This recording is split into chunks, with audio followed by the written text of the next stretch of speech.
Okay, so let's start with what exactly an embedded system is. It's essentially a tiny computer designed for a specific job. Think of it like the brains behind devices you use every day. They're not general-purpose PC, they're built to do one thing really well. A key feature is that they often need to react quickly and reliably, which means real-time constraints are important. And because they're usually in small gadgets, they have limited resources like processing power and battery life. You'll find them everywhere from your smartphone to car systems and even medical equipment. Now, we will explore the core components of these systems. Let's talk about what an embedded systems developer actually does. Basically, you're responsible for making sure that the electronic components in a device, whether it's a smart thermostat, a car engine, or even medical equipment, all work together seamlessly. You need to choose the right hardware, write the code that tells it what to do, and then rigorously test everything to make sure it's reliable. It's a really fascinating mix of electronics, programming, and problem solving. Okay, let's talk about how an embedded system is put together. Think of it like a specialized computer. It's not your regular laptop. It has a main processor, usually a microcontroller or microprocessor, which is the brain. Then you need memory to store both the program instructions and any data the system needs to work with. Crucially, there are also peripherals. These are all the physical things like buttons, displays, sensors, anything that interacts with the real world. Now, an embedded system can run a little bit of software called an RTOS, or it could just be programmed directly without any fancy operating system. Finally, they often need ways to talk to other devices, so there are communication interfaces like USB or Bluetooth. That's a basic overview of what goes into making an embedded system. Okay, so let's talk about microcontrollers and microprocessors. They sound similar, but they are actually quite different. A microcontroller is like a tiny, complete computer on a single chip. It has everything you need built in: the processor itself, memory, and all sorts of handy peripherals like timers and sensors. It's designed for specific jobs, like controlling your microwave or a remote control. On the other hand, a microprocessor is just a CPU core. It's a powerful processing unit that needs external components, like RAM and ROM, to actually do anything. You'll often find microprocessors in computers and servers. They are part of a much larger system. It's really about understanding that a microcontroller is a complete computer on a chip, while a microprocessor is just the brain. Okay, let's dive into real-time systems. These are all about making sure things happen when they need to happen, and that's crucial in embedded applications.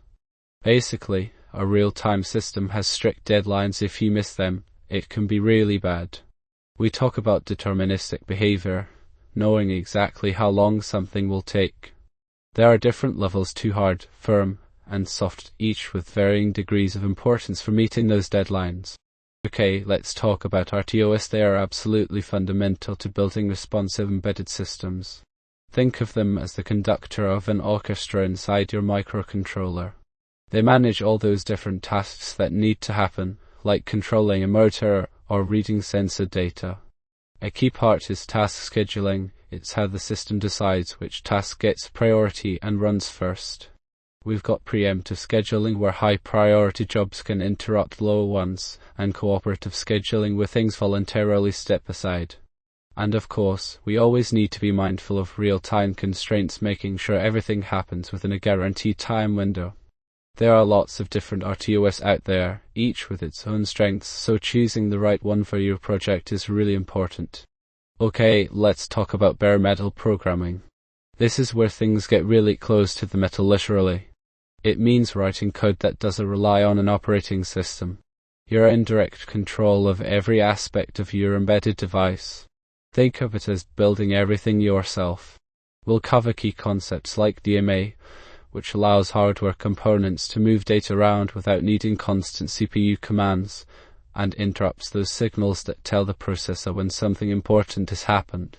Understanding low-level registers is also essential because you control everything through these individual bits and bytes. Okay, so let's talk about writing really good code for embedded systems, specifically focusing on C and C++. The first thing we need to consider is memory management. It's super important in these environments because resources can be limited. Wherever possible, avoid using dynamic memory allocation like malloc or new, as they can cause issues. Instead, let's stick with static or stack allocation. Those are much more reliable. Next up, code style. A consistent coding style is absolutely key for making your code readable and easy to maintain, especially when you're working in a team. A good standard like Ms. Ross C/C++ can really help here. Finally, let's not forget about error handling. Make sure you have checks in place to catch potential problems before they cause crashes. Okay, let's talk about assembly language for embedded systems. Basically, it's a low-level way of programming, almost like speaking directly to your computer's hardware. Instead of using words and sentences like you do with C or Python, we use shortcodes called mnemonics. These are easy to remember, things like MOV, which means move data. It's a great tool for debugging problems and optimizing code when you need the absolute best performance, especially in resource-constrained embedded environments. Okay, let's talk about memory management in embedded systems. Because we're often dealing with devices that have really tight constraints, think small microcontrollers or resource-limited IoT gadgets, it's super important to manage our memory effectively. There are a couple of main ways we do this. First, there's static memory allocation, where you decide exactly where your data will live at the very beginning of your program.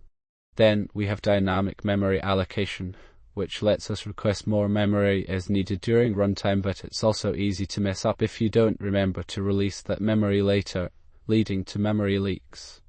Finally, often embedded systems use memory segmentation to divide everything into logical areas. It's a balancing act. We want flexibility while staying within those hard limits. Okay, let's talk about how the volatile keyword works in embedded C. It's all about memory and making sure your code sees the real state of things, especially when dealing with external devices like sensors or hardware timers. Think of it as a signal to the compiler. Hey, don't assume this variable's value is what you think it is. There might be something else changing it. It's particularly important in interrupt service routines where the ISR can modify variables that are also being used elsewhere in your code. We use it when dealing with things like sensors, timers, or communication interfaces, anything where hardware is directly affecting the value of a variable. Let's talk about interrupts.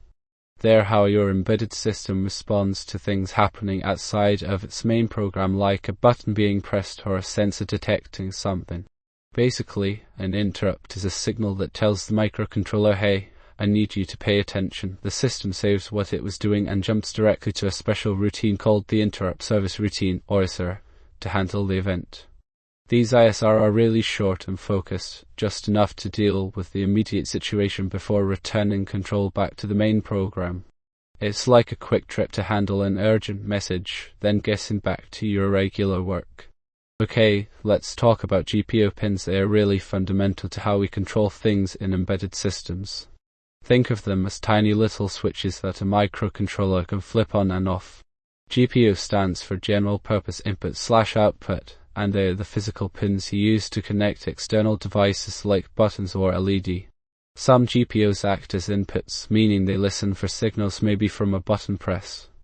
Others are configured as outputs, and then they speak by sending electrical signals to control things like motors or lights.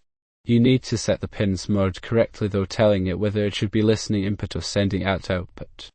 Okay, let's talk about how embedded systems communicate.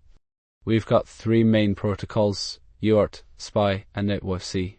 UART is a super simple serial protocol. Think of it like sending messages one bit at a time. It's really common for debugging and basic device connections.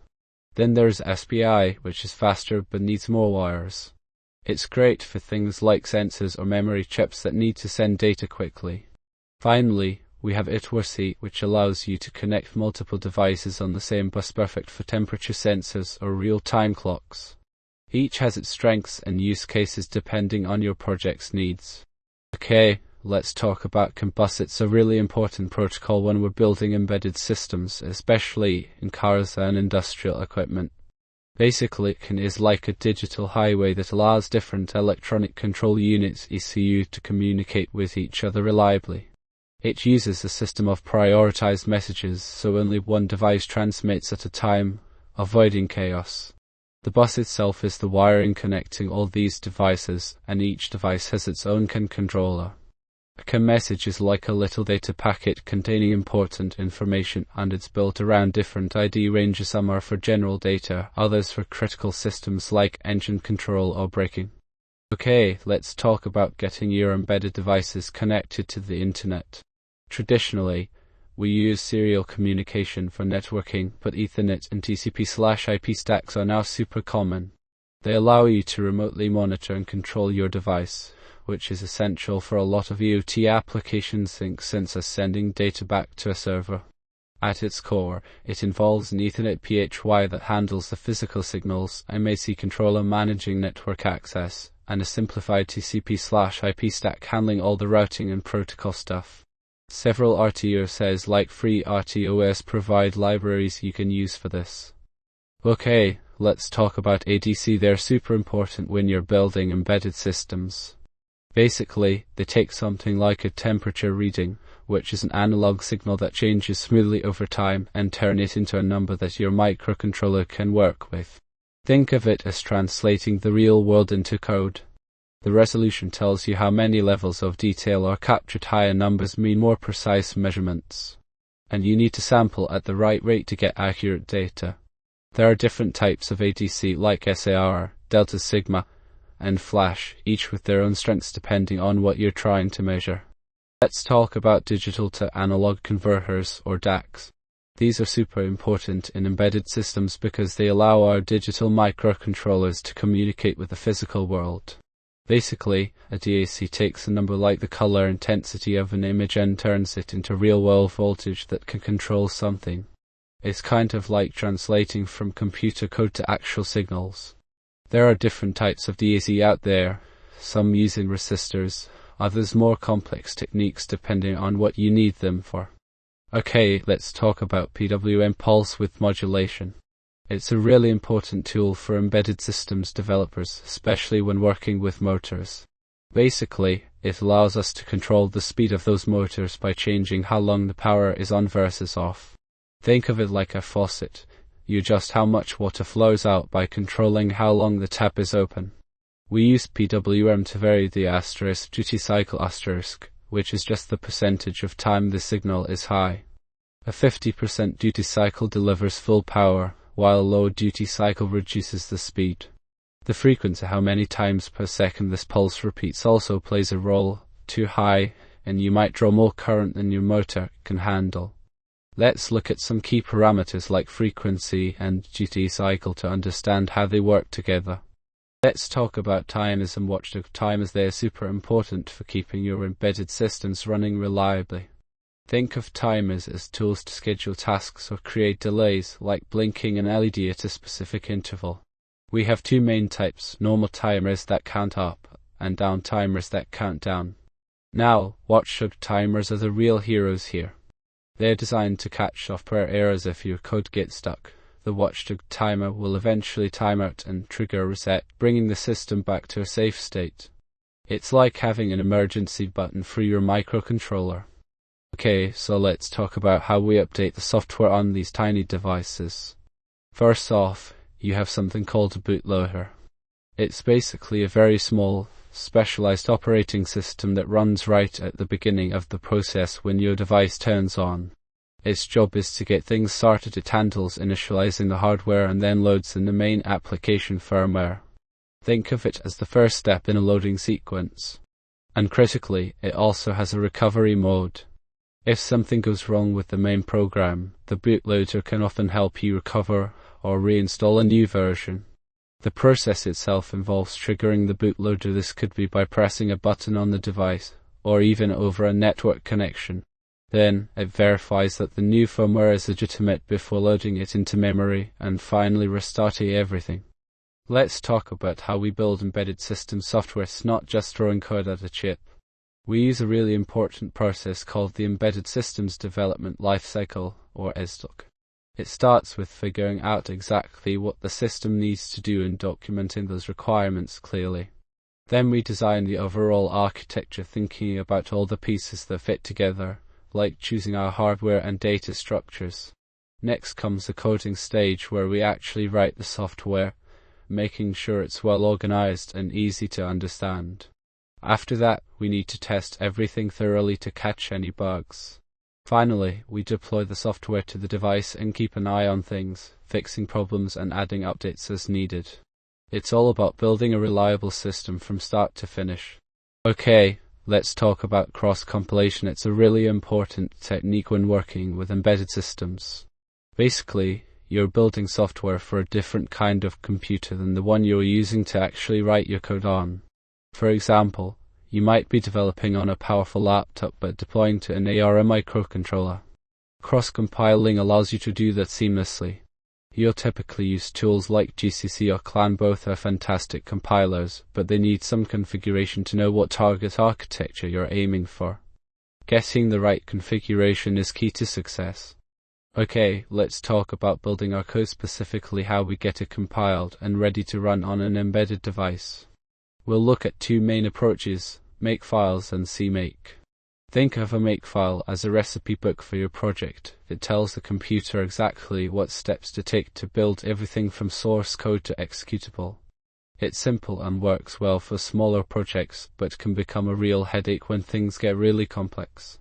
Then we have CMake. It's like a universal builder that understands how to create different kinds of build instructions tailored to your specific environment, whether you're on Windows, Mac OS or Linux, and using an IDE like Visual Studio or Eclipse. Essentially, CMake simplifies the whole process and makes it much easier to manage larger projects. Okay, let's talk about linker scripts. Think of them as tiny assembly programs that tell the linker exactly where to put everything in your code: the instructions, the data, all that good stuff. They define a memory map, which is like a street plan for your system's RAM and ROM, and they tell it where each section, like your code, your variables, and even the stack, should live. A simplified example shows how you can specify starting addresses and sizes for different memory regions.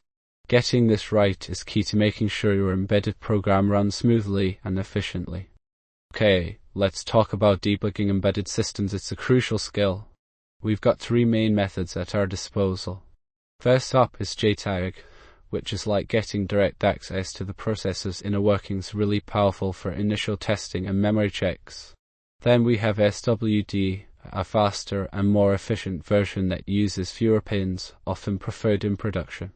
Finally, there's serial debugging using things like UART or USB, a simple way to send commands and receive data, perfect for remote troubleshooting and logging.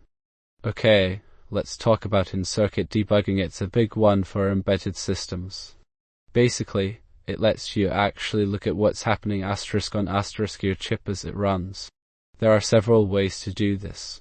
JTAG and SWD debuggers give you the most control, almost like remote access to the CPU. Logic analyzers are fantastic for spotting timing problems or weird signal behavior. Multimeters and oscilloscopes can help you check the power supply and signal quality. And don't underestimate a simple UART. Sometimes just adding print statements to your code is enough to track things down. It's all about getting familiar with your target hardware's debugging interface, setting up breakpoints right, and being able to follow the execution flow. Okay, so let's talk about integration testing, a really important step in building embedded systems. It's all about making sure your hardware and software play nicely together. We start with smaller tests like unit testing individual pieces of code, then component testing to see how those parts interact. Finally, we do system integration testing, which is the big picture, verifying everything works as expected when combined. There are generally 3 stages: an early concept check, more thorough alpha testing, and finally beta testing in real-world conditions. Don't forget the tools. Simulators, emulators, logic analyzers, they're all your friends for finding issues. And remember, testing is only a problem when it isn't done. Okay, let's get started with bringing our development board online. The very first step is making sure we have the right power supply, verifying that it's delivering the correct voltage and enough current. Next, we watch what happens when we turn it on, looking for the bootloader activity, which might show up as LED flashing or messages appearing in a serial terminal. If your board uses JTAG or SWD debugging, establishing that connection early is crucial. We'll then test basic functionality by toggling an LED, making sure it works reliably with our code. Finally, opening a serial terminal and checking for the connection message confirms we can communicate with the board. Always refer to your board's documentation for specific details. Okay, so when we're talking about embedded Linux, it's not the same as what you'd find on your desktop computer. It's a specifically tailored version of Linux that's built for devices with limited resources like those in your washing machine or smart thermostat. Essentially, it's a much smaller and more efficient kernel, designed to run on things that don't have massive processing power or tons of memory. It differs from standard desktop Linux in terms of features, how it boots up, and the drivers needed to talk directly to the hardware. There are several distributions available like Yocto, which is really flexible for creating custom systems. Buildroot is great if you're just starting out, and there's also embedded versions of Debian or Ubuntu that some developers find familiar.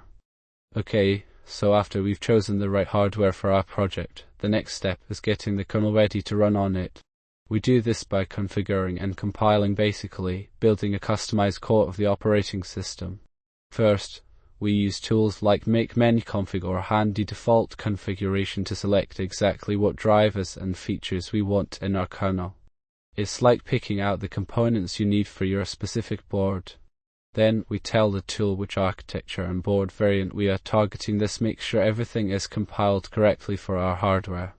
Finally, the compilation process kicks off using a cross-compiler, generating an image file that's ready to be flashed onto our embedded system. It's a surprisingly powerful way to tailor the OS just right. Okay, let's dive into the basics of Linux device drivers. Imagine you're writing software that needs to interact with a specific piece of hardware like a camera or a sensor. You can't just tell it what to do, you need to give it precise instructions. Device drivers are the bridge between your program and the hardware, translating those high-level requests into low-level commands the device understands. They provide an abstraction layer, shielding your code from complex details. Essentially, they handle communication, manage interrupts, and make everything work smoothly. We'll talk about key functions like creating a device model, driver structure, and how drivers interact within the kernel versus user space. Okay, let's talk about U-boot. Think of it as the very first thing that happens when your embedded device turns on. It's like a tiny starting point. It takes care of setting up the basic hardware, making sure everything is talking correctly, and then figures out what to load next, whether it's the main operating system or something else entirely.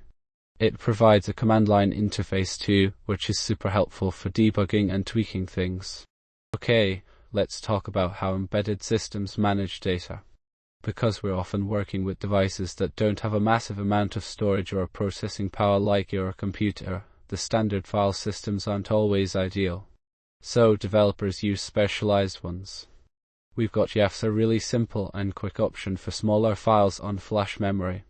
Then there's JFFS2, which adds journaling to make things more reliable. It can recover data even if the device loses power.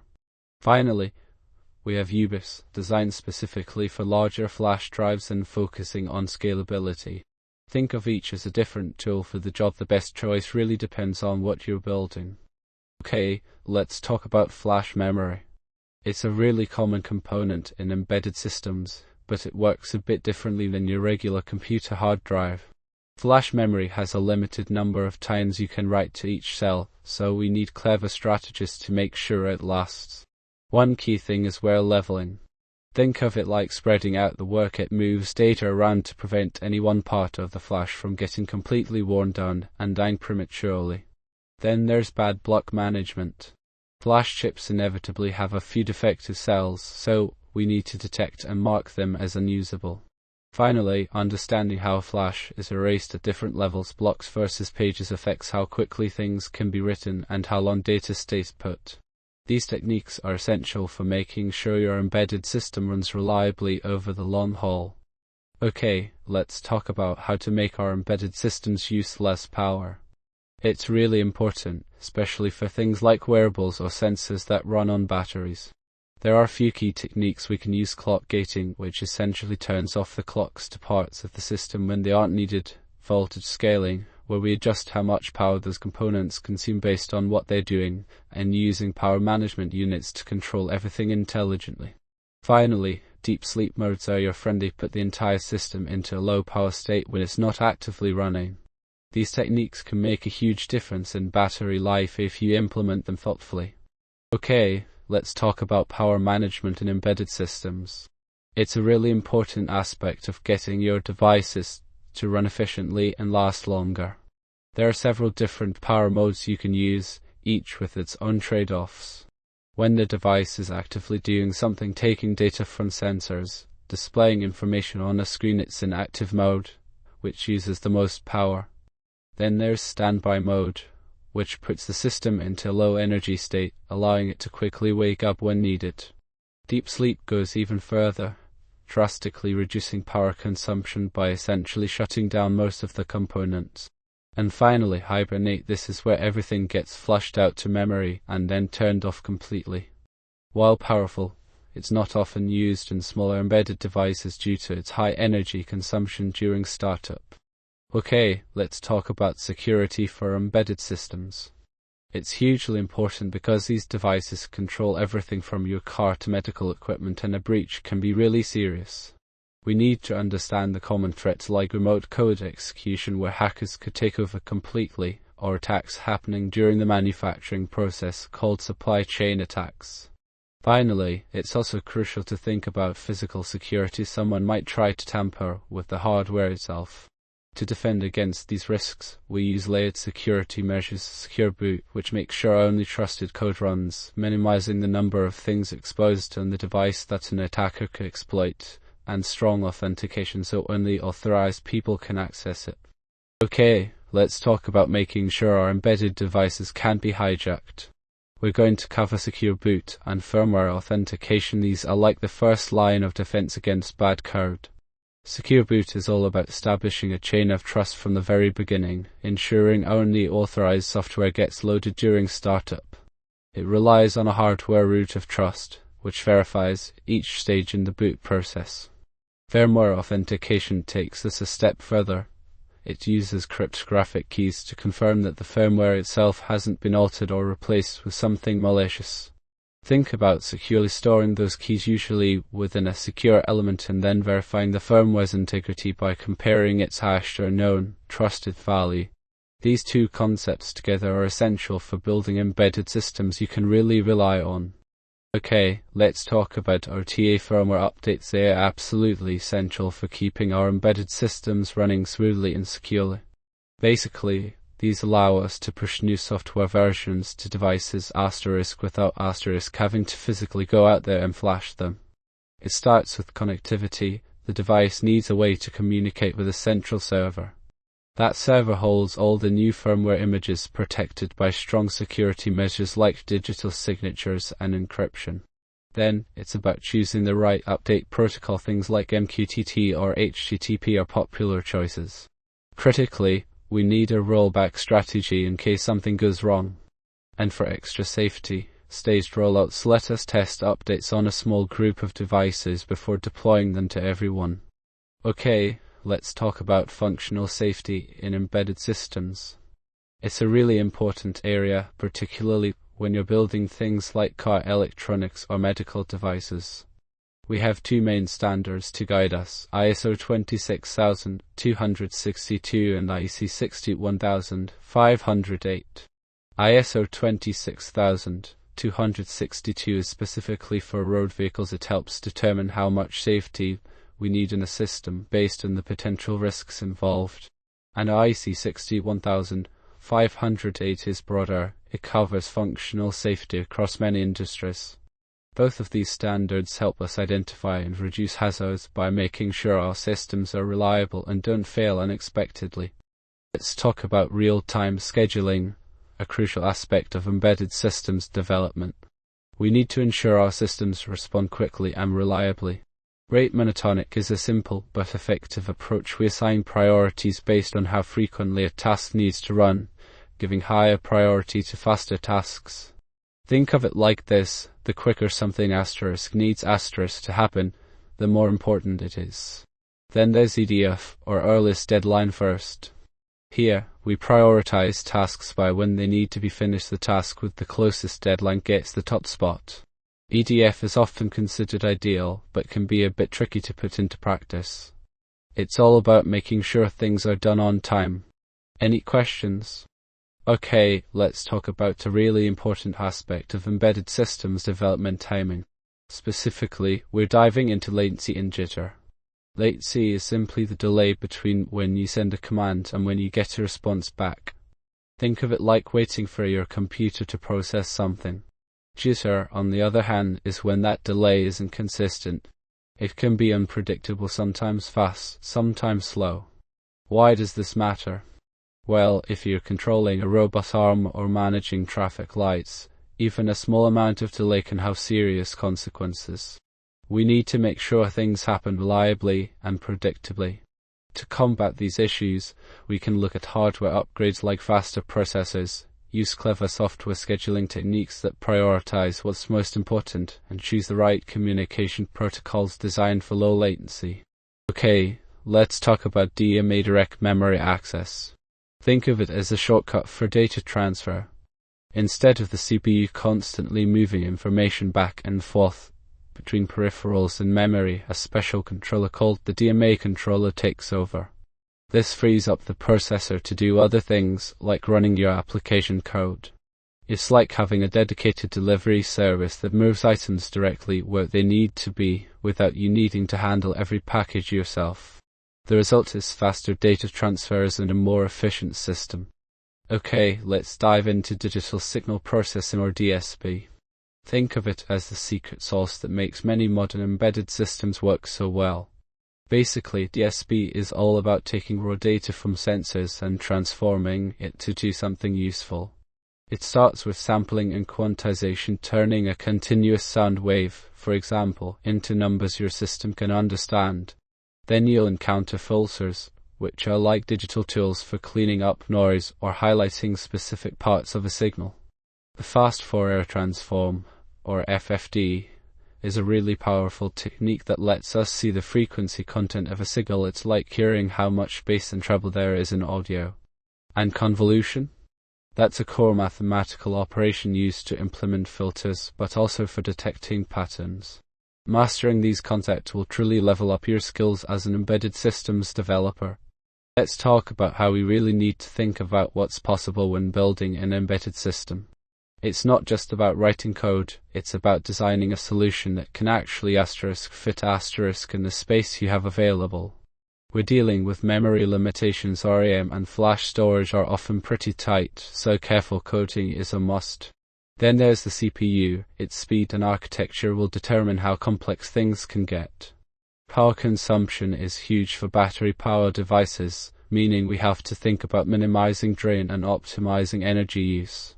And finally, real-time constraints. Some systems absolutely must respond quickly, like controlling an engine or reacting to sensor data. So you're constantly balancing these limitations. They often push in different directions. Okay, so this slide focuses on how embedded systems actually hear and see the world around them through sensors. We first need to select the right sensor for what we're trying to measure, like temperature or light. Then we have to figure out how to connect it to our microcontroller using things like I2C, SPI, or even analog signals. Think of these interfaces as translators that allow the microcontroller to understand the data coming from the sensor. Finally, we often need to clean up the signal a bit with some filtering and amplification so it's accurate and reliable. Okay, let's talk about how we get our motors moving in embedded systems. A really common method is pulse width modulation, or PWM. Think of it like a light switch that only turns on for different amounts of time. The longer it's on, the faster the motor spins. We also use H-bridges to change the direction of the motor, and then there's feedback control, which uses sensors to make sure we get exactly where we want to go. Okay, let's talk about how we bring visuals into our embedded systems projects. We're going to look at two really useful tools, LVGL and UGFX. Think of these as libraries, essentially collections of pre-built building blocks for creating user interfaces on microcontrollers. They handle all the complicated drawing and rendering, so you don't have to. LVGL is a particularly popular choice. It's lightweight, super flexible, and really fast. And then we have UGFX, which is designed specifically for smaller, more resource-limited devices. Using these libraries saves tons of development time and ensures your UI runs smoothly even on the tightest of hardware. Okay, let's talk about the human-machine interface, or HMI, in embedded systems. This is essentially how your device communicates with its user, and it's way more important than you might think. A good HMI isn't just visually appealing, it needs to be incredibly clear and easy to understand.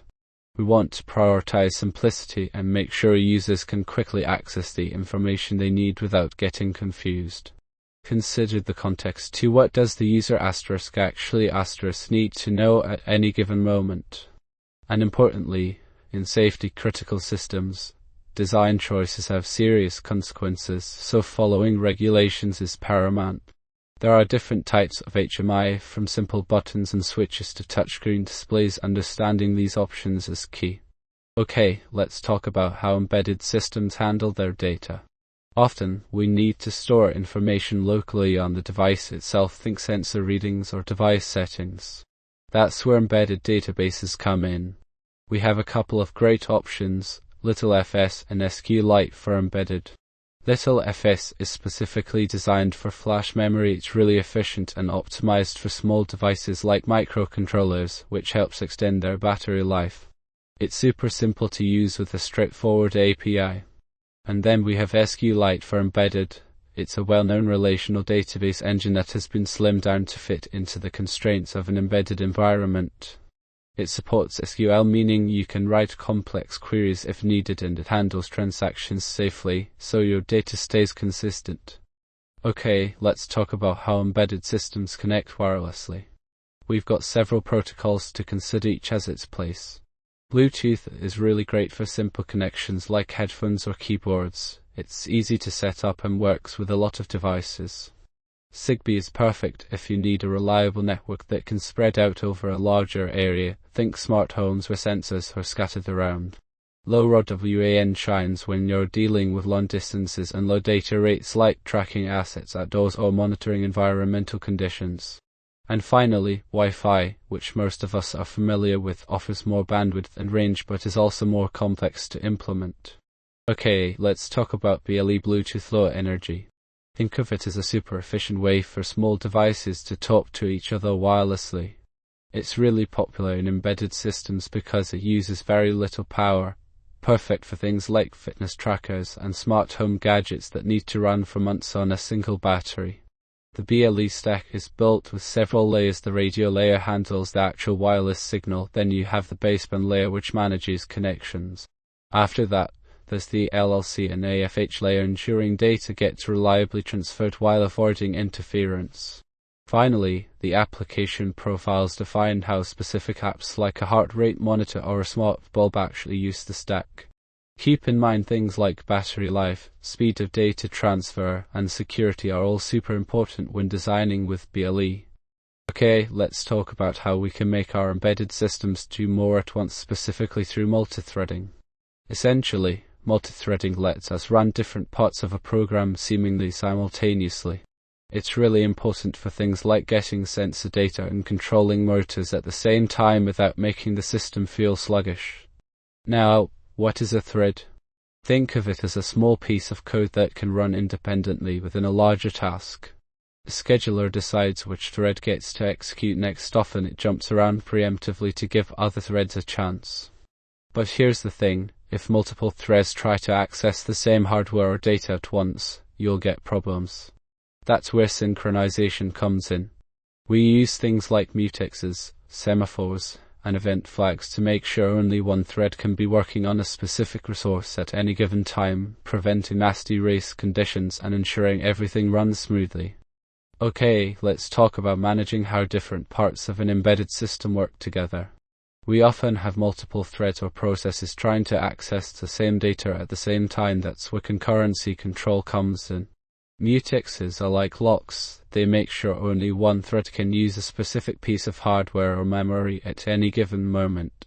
Semaphores are similar, but they're used to manage access to an group of resources. Think of it like a limited number of parking spaces. The semaphore controls how many cars threads can be in that space simultaneously. Finally, queues provide a safe way for threads to pass data to each other, like a line at a ticket booth. One thread puts something in, and another takes it out. Okay, let's dive into how real-time operating systems work. Think of an RTOS as a central control system for your embedded device. It manages all the tasks and ensures they run smoothly. We break down the API into key categories: task management, which deals with creating and scheduling different jobs, synchronization and communication, allowing processes to safely share resources, memory management, ensuring efficient use of memory, and timers and interrupts, giving you precise control over timing and external events. Remember that these names and specific functions can change depending on the RTOS you're using, so always check the documentation for your particular OS. Okay, let's talk about managing our tasks in embedded systems. It's all about making sure the right things get done at the right time. We assign priorities basically. Some tasks are more important than others and should get handled first. You can set these priorities statically, meaning they're hard-coded into the task itself, or dynamically, which means they can change based on what's happening in the system. Now, preemption is a really important concept. It's when a higher priority task steps in and interrupts a lower priority one. Think of it like this: if your heart rate suddenly drops, a heartbeat monitoring task would interrupt other activities to ensure you get immediate attention. It's all about balance, finding the right priorities and using preemption wisely so we don't slow down our system. Okay, let's talk about testing embedded software. It's super important. We start with unit tests, which are like checking individual building blocks of your code. Then we move on to integration tests, making sure all those pieces play nicely together. System testing checks the whole system as a complete package, ensuring everything works correctly when you use it in real scenarios. Regression testing is vital. After fixing bugs or adding new features, we need to run previous tests to be absolutely certain we haven't introduced any unintended issues. Hardware-in-the-loop testing lets us test our software within a simulated hardware environment, really valuable for realistic validation. Finally, techniques like boundary value analysis and equivalence partitioning help us design comprehensive test cases. Okay, let's talk about unit testing for embedded systems. When you're building something like a smart thermostat or an automotive control system, you absolutely need to test every little piece of code thoroughly. That's where frameworks come in. We've got three popular options. Seedling is a really robust framework that's specifically designed for C and C++, helping you build structured test suites. Unity is another one, and it's surprisingly useful. Initially created for UI testing, it's now finding its way into embedded projects because it focuses on just checking if the component does what it's supposed to do without needing to know all the inner workings. Finally, we have CMOC, which is brilliant when you need to isolate a unit from things like sensors or other components that might be tricky to control during testing. It generates mock objects so your tests don't rely on those external factors. Okay, let's talk about how to really make your embedded systems code rock solid, and I mean really solid. We're going to dive into static code analysis tools.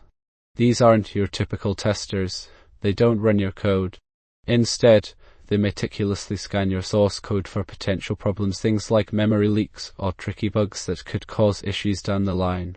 Two of the most popular choices are CppCheck and PCLint. CppCheck is an open source option with a ton of features, including finding memory leaks and checking your code style. And PCLint? It's like a super strict style guide enforcer, making sure everyone on your team writes code the same way for better consistency and fewer surprises. Okay, let's talk about making sure your embedded code runs efficiently. That's where code coverage and profiling come in. Code coverage is like a test report showing you which parts of your code have actually been tested by your tests. It doesn't mean it's perfect, just that those areas were asterisk touched during testing. Think of it as a way to identify gaps in your testing strategy. Then there's profiling, basically a performance checkup for your system. Profilers help you pinpoint where the system is spending most of its time, whether it's using up lots of CPU power or memory. They can even tell you which areas are draining battery life if you're working on something like a wearable device. Okay, let's talk about version control. Embedded systems development can get pretty tricky, so it's super important to have a solid system for managing your code. We'll focus on two main options, Git and SVN. Git is the most popular choice right now. Think of it as really flexible, letting you try out new ideas without messing up the main project. SVN is still around, especially in larger organizations where they prefer a more centralized approach. Let's look at a quick comparison table to highlight some key differences. Things like branching and conflict resolution can vary quite a bit between the two.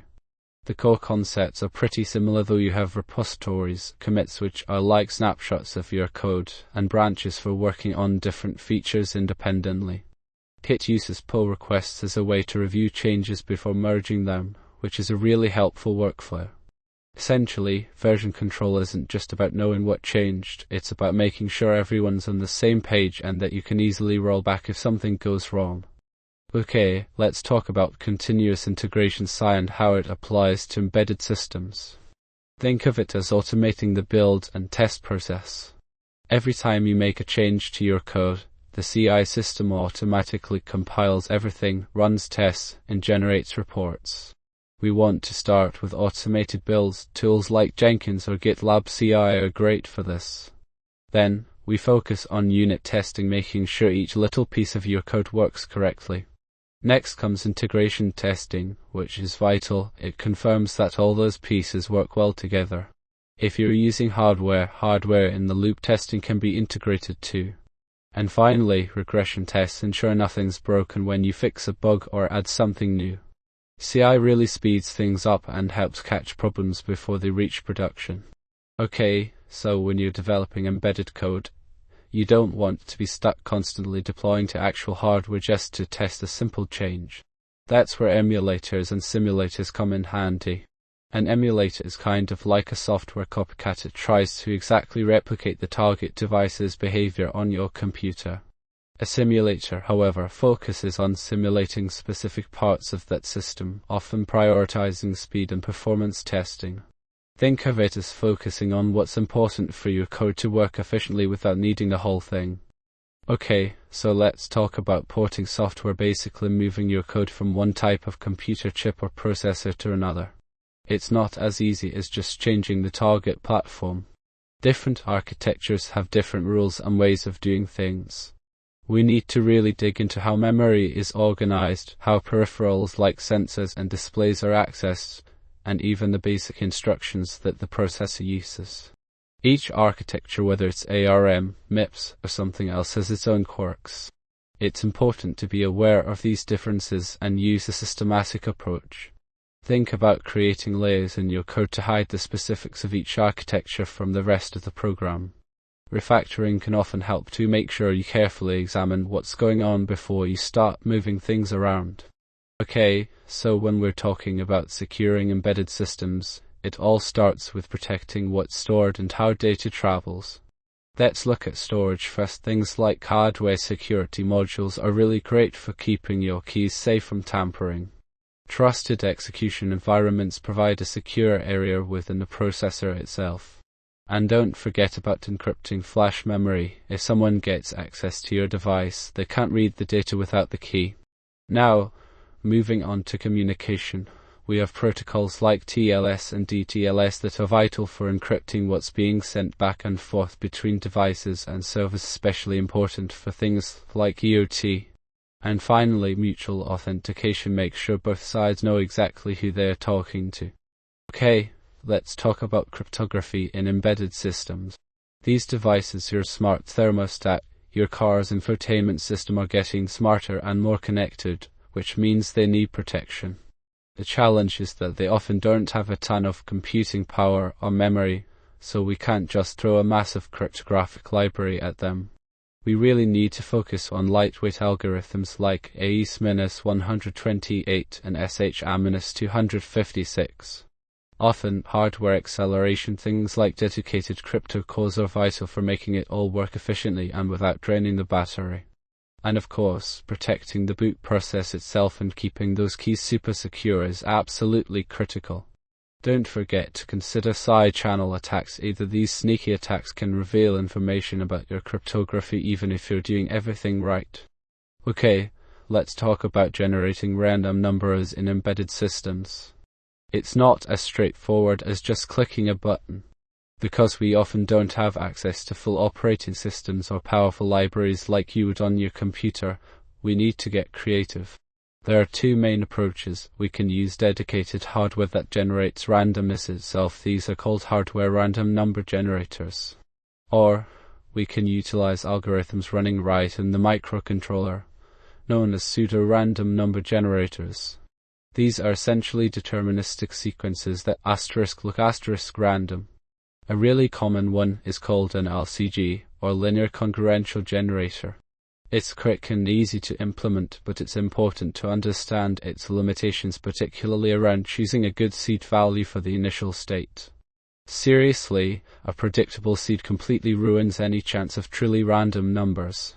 Okay, let's talk about the hardware abstraction layer, or HAL, in embedded systems. Think of it as a translator between your application code and the actual hardware components like sensors and displays. The main goal here is to make your software portable, meaning you can reuse it on different boards with minimal changes. It also makes things easier to maintain if we need to upgrade our hardware. Essentially, the HAL provides a consistent interface for accessing various hardware functionalities through device drivers and abstracted functions, simplifying development considerably. Okay, so let's talk about making sure our sensors are actually giving us accurate information. Sensors can be a bit finicky. They drift over time and pick up noise from their environment. Calibration is all about adjusting them to give you the best possible readings.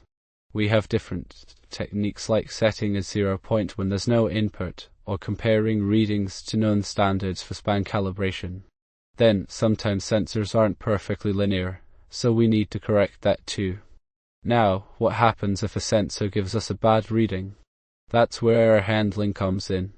We can check the range of values it produces and make sure they are within expected limits, or use techniques like averaging multiple readings to smooth out noise. And for critical systems, we might even include redundant sensors or watchdog timers to catch any malfunctions. Okay, let's talk about automotive embedded systems. They're the brains behind your car. We've got several networks working together constantly. PEN is super common for things like engine control and braking. Alliant is a more affordable option for less critical functions like lights or windows. FlexRay is used where you need really precise timing like steering or throttle. But perhaps the biggest player is AutoSAR. Think of it as a standardized blueprint for how automotive software is built, a modular approach that makes development easier and vehicles safer. It's basically the foundation upon which most modern car electronics are based. Okay, let's talk about IEC 62304. It's a big one for embedded systems developers working on medical devices. Essentially, this standard is all about making sure that the software we write is safe and reliable. It's not just about following rules, it's really about identifying potential problems early on in the design process, what could go wrong, and then putting controls in place to prevent those issues from happening. The standard outlines specific processes you need to follow throughout the entire life cycle of the software, from initial concept all the way through production and even servicing. Key elements include risk management, keeping track of changes to your code, configuration management, and thorough verification and validation to prove that everything works as expected. It's a foundational element for building trust in medical devices. Okay, let's talk about how industrial machines actually talk to each other. We're focusing on two really important protocols, Modbus and Profinet. Think of Modbus as a straightforward way for devices to exchange basic data like temperature readings or motor commands. It's often used in smaller systems like monitoring equipment in a building. On the other hand, Profinet is more sophisticated, built specifically for industrial networks.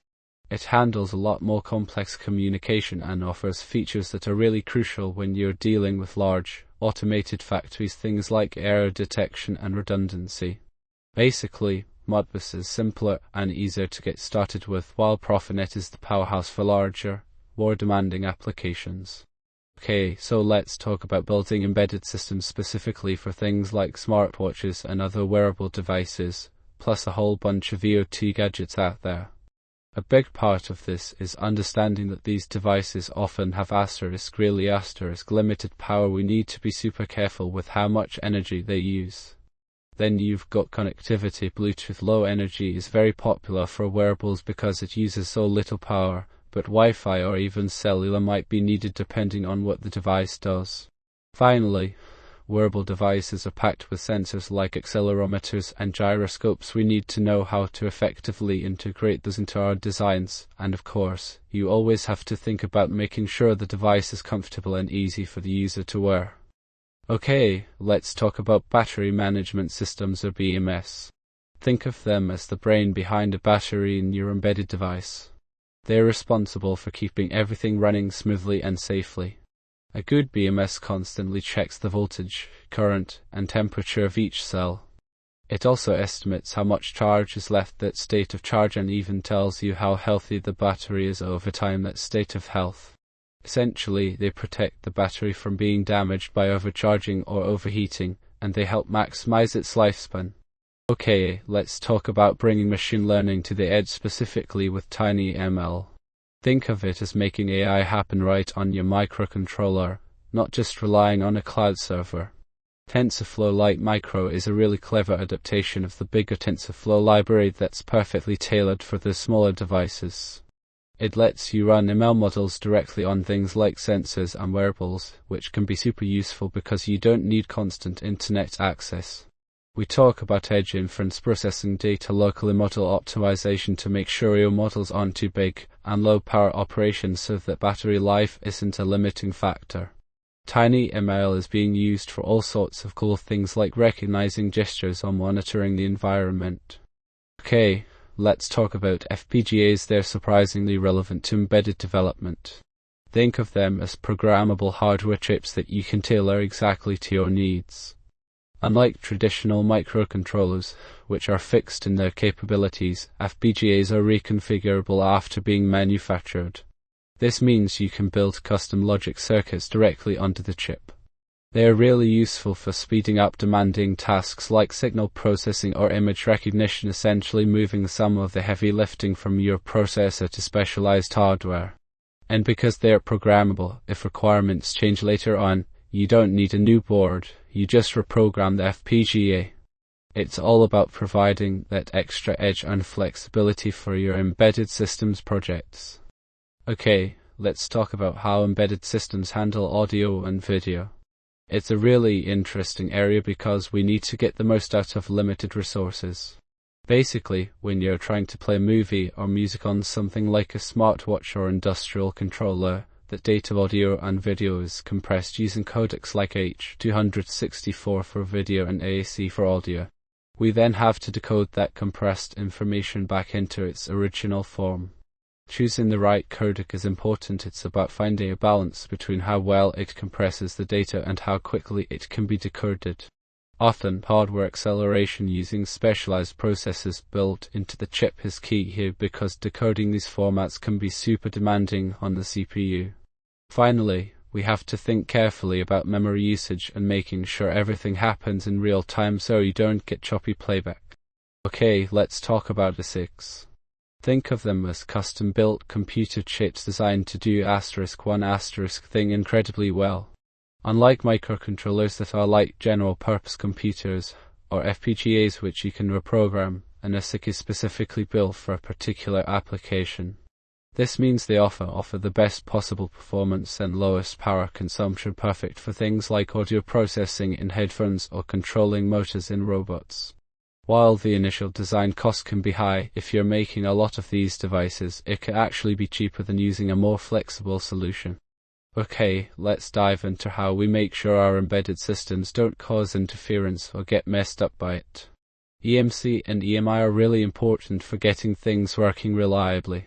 There's a lot to consider, everything from shielding the electronics themselves, using filters to clean up signals, making sure our grounding is solid, and even being mindful of how we route cables. It's all about preventing unwanted signals from creeping in or leaking out. And importantly, this needs to be thought through right from the beginning of a design, not just added on later. Okay, so let's talk about getting certified and making sure everything is compliant as an embedded systems developer. There are a bunch of important certifications out there that prove you have the knowledge and skills to build reliable systems. Things like IEEE 1588 for precise timing in network devices, or IEC 61508 if you're working on something safety critical. ISO 26262 is really important for automotive applications. It's all about ensuring vehicle safety. And don't forget UL certification for electrical products. That certifications aren't the only thing. You also need to go through compliance testing, which includes things like EMC testing to make sure your system doesn't cause interference, and rigorous safety testing to verify everything works as it should under all sorts of conditions. Okay, let's talk about getting your embedded system up and running as quickly as possible. We're focusing on boot time optimization. The initial seconds are critical. Think of it like this: a slow startup can really frustrate users or even cause issues in real-time applications. We want to minimize that delay. There are several key areas we can tackle, from reducing the size of the kernel itself, smaller is generally faster, to carefully optimizing how memory is initialized during boot. Also, make sure you're using a fast and efficient bootloader. And lastly, only enable the services you absolutely need at startup. Don't load everything if it isn't required. Techniques like static linking and code compression can also help dramatically. Okay, let's talk about securing your embedded devices. Cryptographic libraries are a must. We'll be looking at two popular options, Mbed TLS and wolfSSL. Mbed TLS is created by ARM and it's awesome for projects using Mbed OS because of its tight integration. It has everything you need in terms of algorithms and a great community. Then there's wolfSSL. It's super lightweight, meaning it takes up very little memory and runs efficiently, which is perfect when space is limited. Think about what's most important for your project. Are you using Mbed OS? Do you absolutely need the smallest possible code size? Both libraries are really powerful tools. Okay, let's talk about logging data in embedded systems. It's a really important part of getting everything working correctly, and for things like remote monitoring too. There are several different ways to do it, each with its own strengths. Flash memory is great for small amounts of configuration data or simple logs. Think settings that need to stick around even when the power goes out. For larger volumes of data, an SD card or micro SD card offers a lot more space and flexibility. RAM logging can be super fast, but it's only temporary because it loses its information when you turn off the device. Then there's RTC-based logging that uses the real-time clock to trigger events and record timestamps, which is useful for timing things.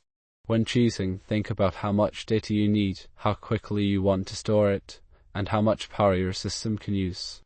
Okay, let's talk about making sure your embedded system can get smarter over time, specifically how to design it so you can update it easily in the field.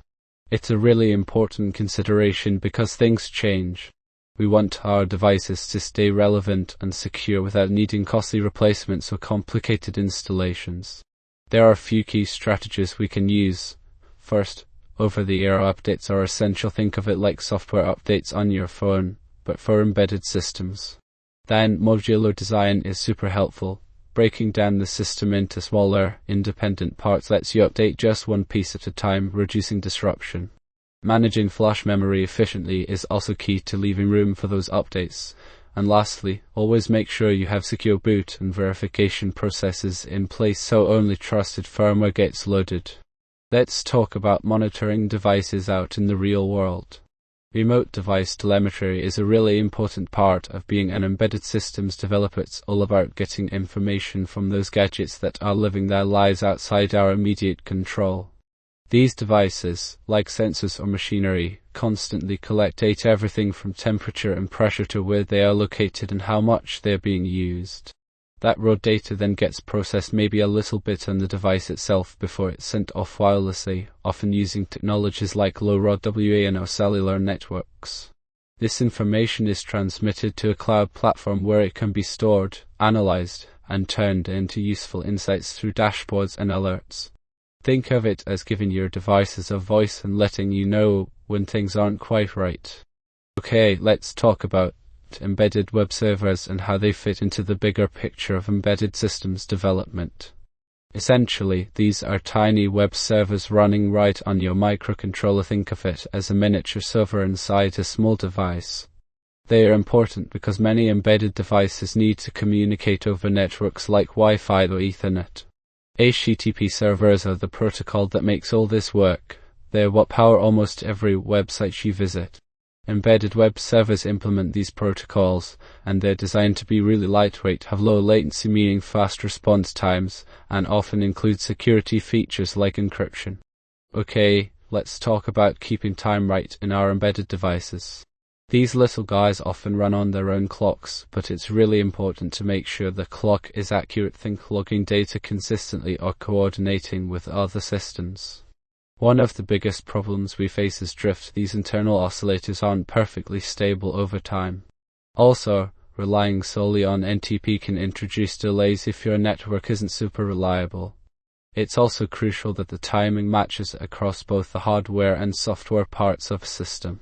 We've got a few common approaches. NTP is the standard for getting time from servers on the internet, but GPS time offers extremely high accuracy. And finally, you can use an RTC along with a watchdog timer to help prevent clock drift. Okay, let's talk about watchdog timers. They're basically your system safety net in embedded development. Imagine a scenario where your device gets stuck or crashes due to a software bug. Without a watchdog timer, it could potentially get into an infinite loop or corrupt data. Watchdog timers are hardware components that continuously count down. The microcontroller has to regularly feed the timer with a special instruction, basically telling it, hey, I'm still running. If that feeding stops for any reason like a bug causing a freeze, the timer overflows and forces a complete reset of the device. There are two main kinds: software watchdogs, which need code to kick them regularly, and hardware watchdogs that automatically trigger a reset if the software doesn't respond. Using them boosts your system's reliability and helps you recover from unexpected issues. Alright team, let's dive into some essential tools for embedded systems development, specifically bus protocol and logic analyzers. These are your detectives when you need to understand how different parts of a system are talking to each other. Bus protocol analyzers are like translators. They take the raw data on a bus like I2C or SPI and turn it into something we can actually read, understandable messages. They are fantastic for debugging communication problems and making sure everything is working as designed. Now, logic analyzers are all about the electrical signals themselves. They show you the high and low voltage levels on various pins of your microcontroller, allowing you to spot timing issues, glitches, or just general hardware hiccups. The real difference is that a bus analyzer tells you what asterisk message was sent, while a logic analyzer shows you how it's being transmitted electrically. Think of it this way: if you're trying to figure out what someone said in a conversation, the bus analyzer is like reading the transcript, and the logic analyzer is like listening to their voice. Okay, so after you've built your embedded system, fantastic work. This slide is all about making sure really works when it goes live. We're talking about production testing and diagnostics. It's not enough to just get something working in the lab. We need to see how it performs under real-world conditions. We'll cover different types of tests, like verifying that everything does what it's supposed to do, checking performance, how fast is it, how much memory does it use, and even pushing it to its limits with stress testing.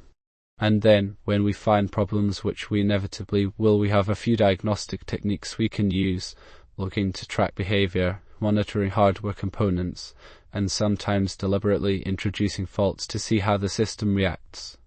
Okay, let's talk about failure mode and effects analysis, or FME. Think of it as a way to get ahead of potential problems in your embedded system design. It's all about figuring out what could go wrong, like a sensor failing or a software glitch. We then look at why those things might happen, how bad they'd be if they did occur, and just how likely they are to happen. We also consider how easily we can detect these problems before they actually affect the system. By calculating a risk priority number which combines severity, occurrence, and detection probability, we can focus our efforts on addressing the most critical risks first. And importantly, FME isn't a one-time thing, it's an ongoing process that you should revisit as your design evolves. Okay, let's talk about documentation. It's super important when working with embedded systems. We need to make sure everything is clearly laid out so that anyone can understand what we've done and how it works. First, we start with a project overview, a brief summary of the project's goals and scope. Then, we move on to detailed requirements. These tell us exactly what the system needs to do. Next up, architecture and design diagrams help visualize the system's components. Don't forget code documentation. Use comments in your code to explain what each part does. Finally, rigorous testing and validation are key. Document how you tested everything and that it works as expected. Okay, let's talk about getting your embedded code to move around easily. That's portability and scalability. When you start working on a project, think about how you might need to run it on different devices in the future, maybe even something more powerful down the road. One key thing is using abstraction layers, which are like shields that hide the specific details of each microcontroller from your main code. Modular design, where you break your program into smaller, reusable pieces, also helps a lot. And instead of hard-coding settings directly in your code, use configuration files. They're much easier to change for different platforms. Finally, sticking with standardized API makes it far simpler to move your code between devices. Okay, let's talk about reliability engineering for embedded systems. These devices often operate in tough conditions, so we need to think differently than we do with regular software.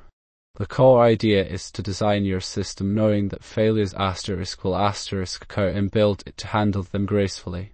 That means things like accepting a degree of degradation rather than completely crashing.